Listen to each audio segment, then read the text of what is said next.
দেখো কালীকে আমি দেখো ডিম দিয়ে ভাত মেখে দিয়েছি। ডিম একটা গোটা ডিম দিয়ে ভাত মেখে দিয়েছি যাতে কালী খায়। হ্যাঁ, আমি ওকে ঘরেই ঢুকে খাওয়াচ্ছি, কারণ অনেক প্রবলেম হতে পারে বাইরে খেতে গেলে, দুষ্টুরা সব ভাগাভাগি করবে, তাই ওর তো দরকার ডিমের।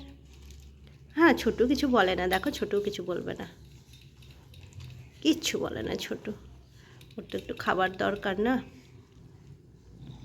দেখো কালী একটু বকে দিল, কালী সোনা একটু বকে দিল যে সর আমি খাবো, যেমন ছোটু খেলো না, সর, আরে ওটা ওর বাচ্চা খাবে ডুডু, সর সর। দেখো কত খিদে পেয়েছে, দেখো গুপ গুপ করে খাচ্ছে, গুপ গুপ গুপ গুপ করে খাচ্ছে কালী, আর লেজ নাড়ছে। পেটটা সবসময় শুকিয়েই থাকে, পেটটা সবসময় শুকিয়ে থাকে। খাও খাও খাও খাও খাও বাচ্চা, খাও খাও খাও বাবু, খাও খাও খাও,